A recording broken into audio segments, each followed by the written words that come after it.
Guten Tag und willkommen zu dieser Sendung, also unserer wöchentlichen Tourismus-Namibia-Sendung.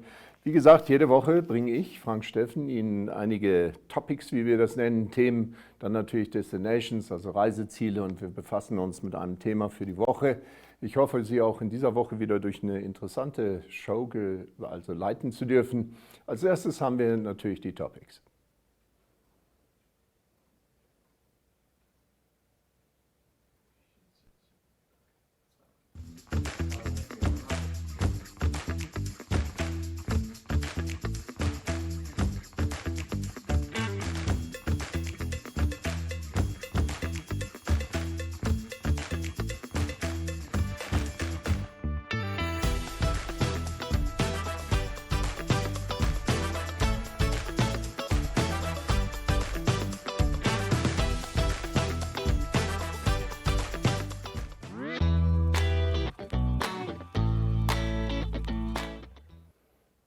Ja, Themen in dieser Woche habe ich zwei für Sie mit dabei. Das erste, was wir haben, ist natürlich diese interessante Reportage, die wir auch in der Allgemeinen Zeitung gebracht hatten. Da geht es ganz einfach um diese Sandpartikel, die man in der Antarktis gefunden hat. Und der Ostwind in Namibia erwärmt natürlich unsere Küste und bringt natürlich sehr viel Sand und Staub. Und diese Partikel erreichen scheinbar auch die Antarktis. Also ein internationales Forschungsteam, darunter der Professor James King von der Universität in Montreal in Kanada, hat bewiesen, dass Staub aus dem südlichen Afrika in den letzten paar Jahrtausenden die Antarktis erreicht. Und diese Satellitenbilder zeigen diese Staubfahnen vor der Küste Namibias, da auf der linken Seite, vor allen Dingen ganz oben können Sie das noch erkennen. Das wurde aufgenommen im Mai 2013 mit einem Spektrumradiometer des NASA-Satelliten Terra. Und die Untersuchungsgebiete Huab, Omaruru, Kuisip und das UNESCO-Welterbe Namib-Sea-Sand wird darauf angezeigt. Die hydrographischen Systeme Huab, Omaruru und Kuisip sind durch die blauen Linien eben markiert. Und die Karte des südwestlichen Afrikas mit den wichtigsten Merkmalen des regionalen Klimasystems sehen Sie auf der rechten Seite. Diese wichtigsten ozeanischen Strömungen sind durch grüne Pfeile und die atmosphärische Zirkulation durch rote, also das ist dann der Südostpassat und die Westwinde, und die gelben Pfeile zeigen dann ganz einfach die Bergwinde. Also das BC steht für Benguela-Strom, ACC für antarktischer Zirkumpolarstrom und dann AC für den Argulas-Strom, also entlang der Küste von Südafrika. Diese Fotos wurden uns natürlich zur Verfügung gestellt von Nature.com, Google Earth Pro und Landsat, also beziehungsweise Copernicus. Ich finde es halt nur super interessant und man denkt sich das nicht einfach so, aber ich meine, die Antarktis ist nicht direkt vor unserer Haustür. Also, dass der Sand bis darüber treibt, das ist schon erstaunlich. Man sieht es ja auch mit dem Sahara-Sand, der dann in Amerika teilweise landet. Aber immerhin, dies ist unser Land und da fand ich das super interessant. Ja, und dann haben wir als nächstes unsere Geier. Ja, ein super interessantes Bild, und zwar die drei, die wir hier, die uns so mit dem Rücken, will ich mal sagen, angucken. Das sind drei verschiedene Geier, also kein Familienfoto. Die wurden im vergangenen Dezember durch zwei Kameras von der Namibia-Organisation am Wasserloch des Gondwana Canyon Parks in Dassispurt in einem Bild aufgenommen. Es handelt sich also um links einen jungen Weißrückengeier, in der Mitte einem Kappgeier und rechts einem erwachsenen Ohrengeier. Also Namibia schätzt, dass es weniger als 20 Exemplare des Kappgeiers in Namibia gibt. Der Kappgeier steht auf der Liste der weltweit gefährdeten Geier, ist aber in Namibia vom Aussterben bedroht, da seine Zahl sehr gering ist und die bekannten Brutkolonien inaktiv sind. Also schon ein seltenes Foto, schön anzusehen, und ja, hoffentlich sieht man davon mehr. Ich war in den Ferien unterwegs mit Ankuse, das will ich Ihnen demnächst noch bringen. Da hatten wir die Kappgeier unter anderem auch von Rest rübergebracht nach Ankuse hier in Windhoek. Also darüber mehr in der kommenden Woche. Ich wollte jetzt in dieser Woche erstmal die anderen Themen abhandeln. Als nächstes haben wir natürlich jetzt die Destinations.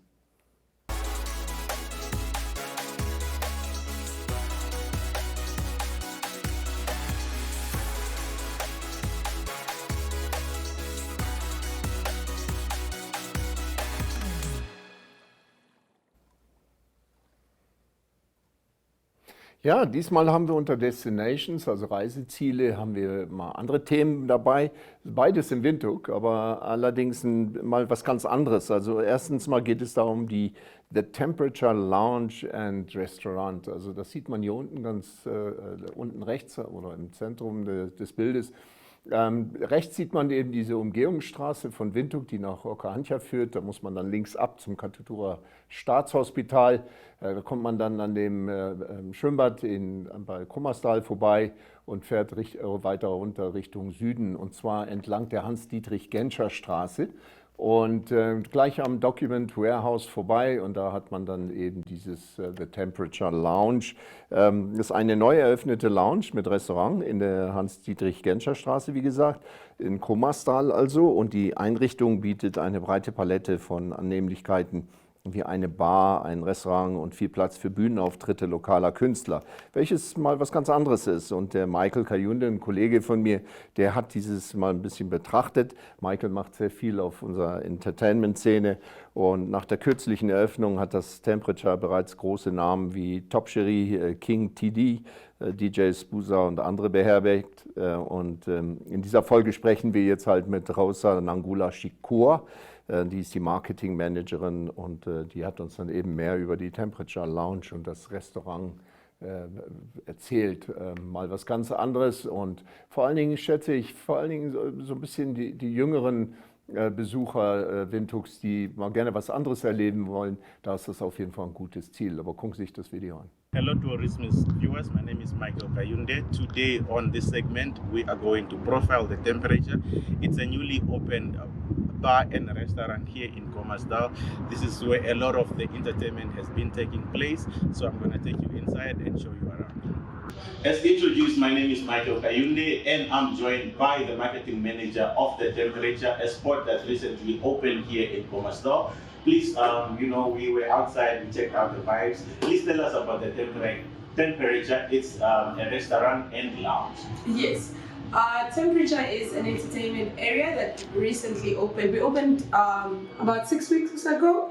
Our main focus is not really just lounging. It's not just restaurant. We kind of wanted to open something that is entertainment for both family, where it is accommodative of all walks of life, be it during the day, you can come with your children.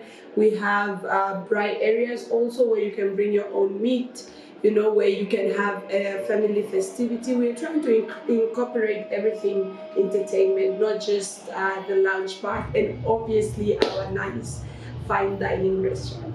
Well, let's just talk about the entertainment aspect of it. I've seen a lot of big artists perform here. So for me, this is so good for the industry, because it's another platform or another venue where our artists can actually host their album launches and events of that kind. So an artist watching this right now and they want to launch something here, what is the process like? The procedure is quite simple. Like my partners and I really have the mandate to grow the entertainment industry, especially the music.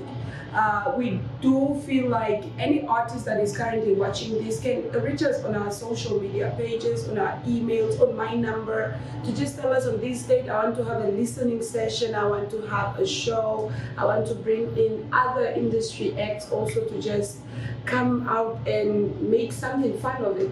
All right. Well, there you have it. Thank you so much for allowing us to come through to the Temperature and profile it. You mentioned that people can check you out on your social media, your email or whatever. Can you please drop your social media handles for our people? Okay, you guys can catch us on Instagram. That is @temperature_Namibia. On Instagram, Facebook, Twitter, LinkedIn, and then you can definitely get our contact details on those social media platforms, and we are open for bookings anytime. All right. Well, there you had it. Thank you so much. I hope you guys come through to the Temperature and have the best time of your life. From me, Michael, back to the studio. Ja, und das ist der Lounge, aber als nächstes haben wir dann ebenfalls in Katutura, aber sehr viel weiter rein, auf der Seite von Banaheda, haben wir das Xwama Cultural Village und Traditional Restaurant.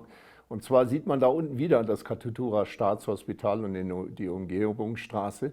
Wenn man aber der Independence Avenue folgt, einfach auf hier bleiben, ganz egal wie viel Mal die nach links, rechts oder wo immer hingeht, dann kommt man am Ende beim Xwama Cultural Village und Traditional Restaurant raus. Da ist man dann schon ziemlich weit hinten im Westen, nahe des Goreangab-Damms.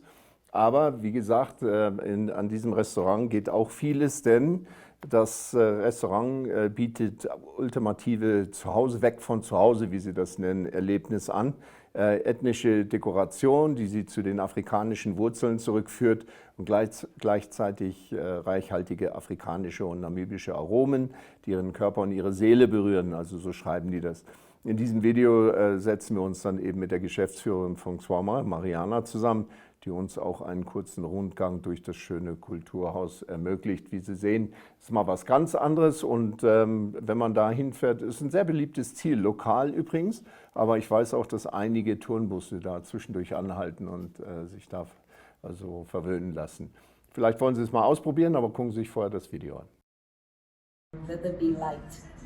And back then, speaking from home experience, like the Xwama culture, you do have where we used to sit around the fire, to do storytelling, to have a discussion, share a meal. So it was always done by a bonfire. So that's what it means, Xwama, let there be light, but in the sense of let us also gather around the light. So yes. So Xwama then is the light, The light around which people should gather, we take it. Exactly. And here is around Katutura.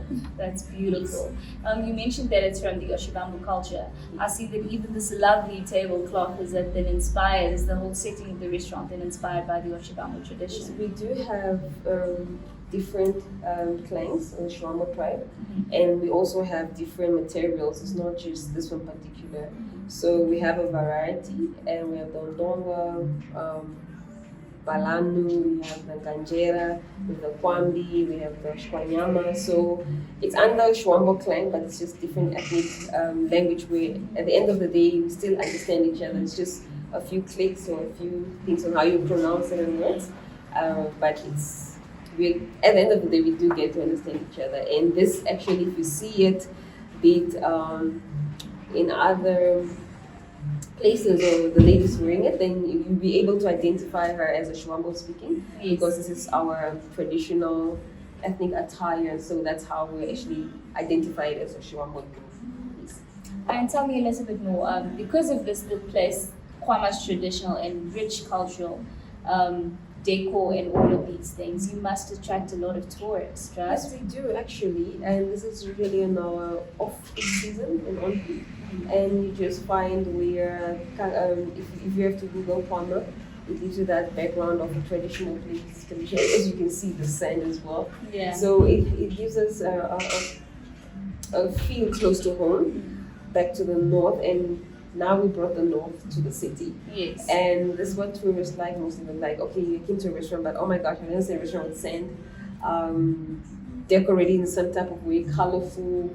And that's that thing that actually catches their eye, and also then have an interest of like, or eager to see what do they have next. So that's why they actually love, and the food and the traditional drinks, the dancing and everything that they've not experienced before. So yes. And what would you say, which meal or drink do tourists prefer most when they come here? The traditional marathon chicken, because when you say marathon, they're like, what is marathon? And then you explain that it's a free-range chicken. Oh, okay, that.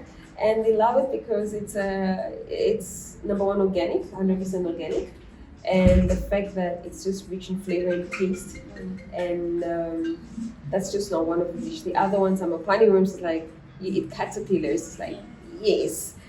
But they're spicy. But they're spicy, and like, okay, I want to try that. Yeah. So it's more of something that they've probably not encountered before in certain tribes of culture, or maybe something they're familiar with, but maybe just cook it differently. So like the goat heads, the dry spinach, the catfish, the bean souris, but just maybe then mash into a puree and how we prepare. So they are always eager to come in, and they enjoy it at the end of the day, because looking at something and eating it is different. Two different so things, they have that of, okay, let me just try one. And then like, I like it actually. They end it's up like finishing it. They end up finishing it. So it's And seeing that the place is traditionally set up, is your food then also prepared as it would be prepared in the north? It is, because some of our traditional dishes have to be prepared in a certain way, because then that's how you keep the flavors intact, the richness of it, the aroma, and it just has a different feel on how you pick compared to cooking it on a gas stove, for example. We still use the old technique of cooking it on fire, and that the smokiness still gives up that actual flavor to say you are eating something original and flavorful. And our food is literally prepared daily, and that's what also makes it freshly prepared and organic. So yes. Other than being one of the top cultural establishments in the country, what else does Xwama then have to offer for people that are not tourists but people from Namibia?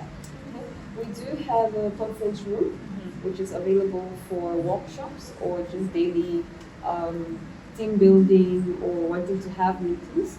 We do have a facility for that. We have the upper restaurant where clients can come book for events such as weddings, birthday parties, and just a nice afternoon. You want to have a venue and you want traditional infused. So we do have options for that for clients. We have our outside packaging that we also use for events sometimes, weddings to be particularly end-year functions. So we actually have a variety, and we have a takeaway for just the daily walk-ins if you want to have a seat. And we also do deliveries. So yes. Oh, that's fantastic. Thank you so much for your time, Ariana. Thank you. And is there anything you'd like to say to somebody watching this that would like to come and visit Xwama? If you've not been in Xwama, you have not been here.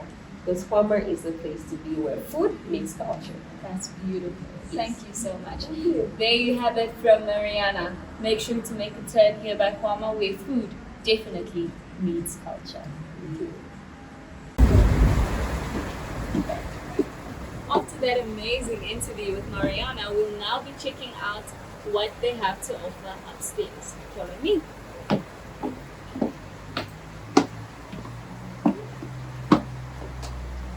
So this is the VIP room, and this is where you can have your private function in case you want to sit with a crowd.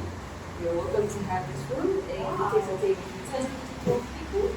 And you can watch TV, or sit there, or engage for meetings, or you just want to have a family dinner with your Close friends. closest friends and whatnot. So yes. It even has a beautiful balcony. On the other side, and we usually open up the space. If you don't want us inside, we put some chairs and we drink a lovely view of Kapitura. It has some beautiful sunset. That I believe. And did students regards sponsor this area? Yes, it did. Wow. Is this thing also open to individuals to just go to come and have a good time on a Friday? It's open to everyone. Oh, that's fantastic. Please do show us some more. Beautiful visuals.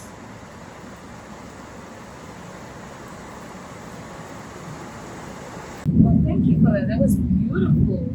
So we do have this little part, which is the restaurant, the upper one where people actually get to book for the venue. And it has a capacity of 80 to 100. Really? Yes. Wow. That was the beautiful cultural establishment, that is Xwama. Be sure to catch us again next week here on Tourismus. For me, Jemima Ndebele, it's goodbye. Ja, das Video, die Videoaufnahme, was immer. Auf jeden Fall war es ganz interessant. Xwama Cultural Village und Traditional Restaurant. Wenn Sie wieder in Windhoek sind, können Sie das ja mal ausprobieren. Ich muss sagen, ich war schon da, also ich kann da ein bisschen mitreden. Als nächstes haben wir jetzt aber To the Point.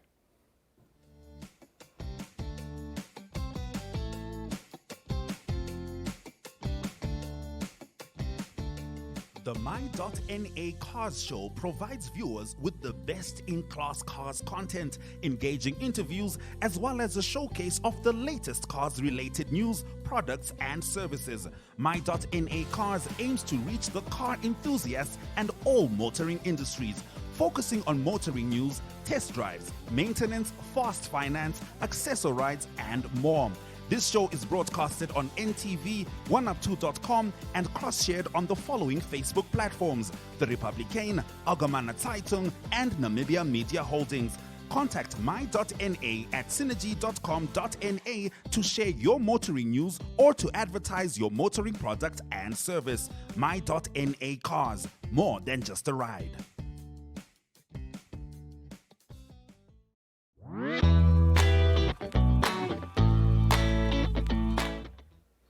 Ja, wenn Sie sich unsere vorige Sendung angesehen haben, dann werden Sie sich erinnern, dass wir in der vorigen Sendung die Jolanda Nell dabei hatten. Und zwar hat die sich mit einer Gruppe von Wissenschaftlern von der UNAM, also unserer Universität in Namibia, und auch Leuten aus dem Ausland zusammengesetzt, nachdem das geplante Afrika-Millimeter-Teleskop-Projekt Ende letzten Jahres die Finanzierung erhalten hatte.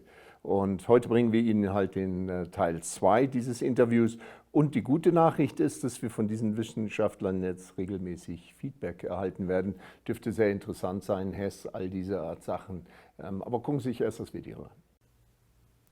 Ladies and gentlemen, welcome. I have a full studio today with Professor Michael Bacchus and Lot Frans from UNAM, and online we have Dr. Mark Kleinwald from the AMT project.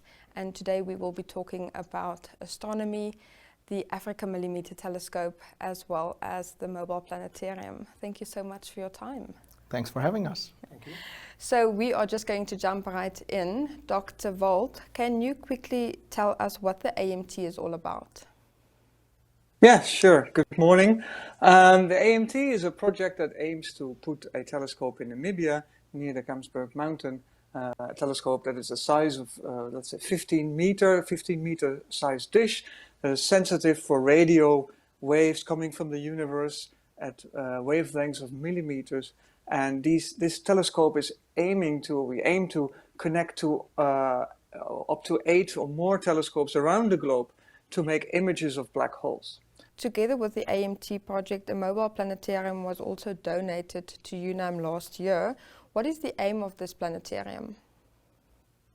Well, the aim of the planetarium is basically to engage the next generation of astronomers and engineers that's going to work on this project.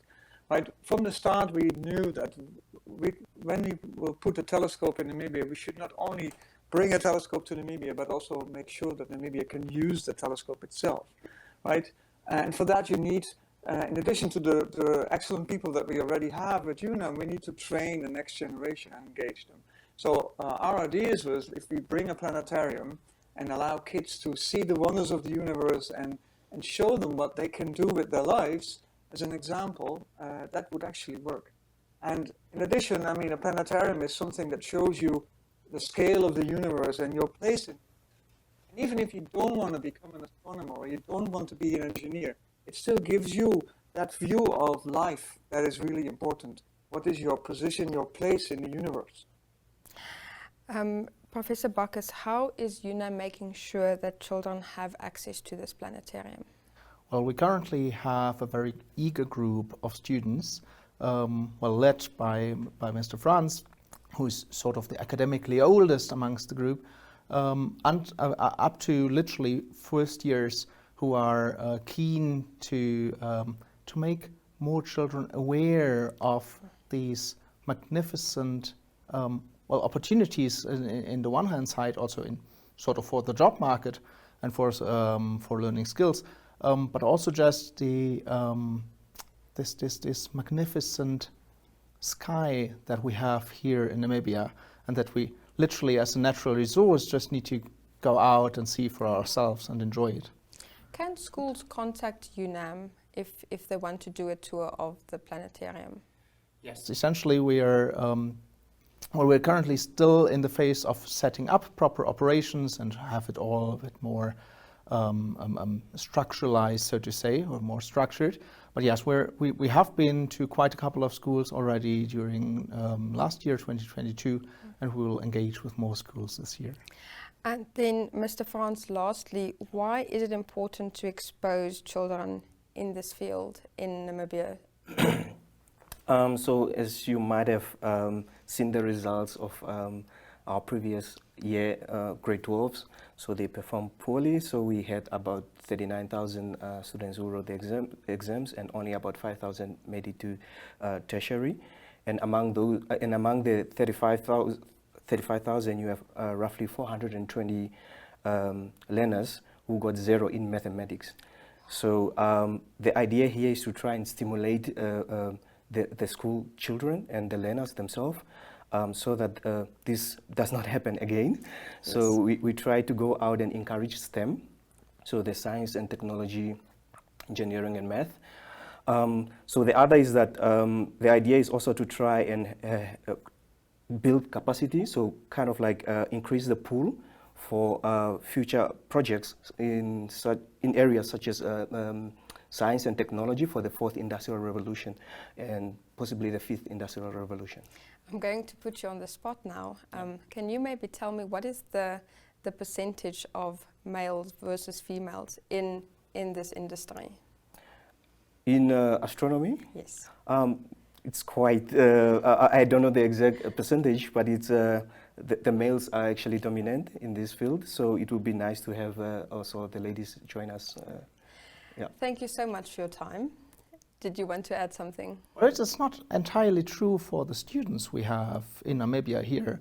So literally my observation is that we here locally have a much better equipartition between male and females that are interested in astronomy. And also more globally, one can say that astronomy under the STEM subject is one of the fields that has the highest percentages of females. So it seems to be quite attractive to both sexes. Well, there we go. Thank you so much for your time, and good luck with the project. And I will be following you and making sure the news gets to the media. Thank you. Oh, thank you.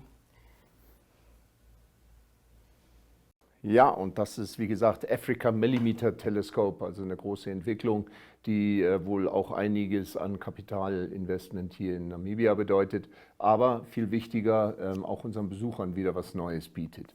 Ja, und das ist dann schon das Ende der Show in dieser Woche. Ich wünsche Ihnen noch ein schönes Restwochenende und hoffe, Sie bleiben gesund bis zum nächsten Mal, denn dann hoffentlich sehen wir uns in einer Woche zur selben Zeit am selben Platz. Bis dahin, bleiben Sie gesund. Tschüss.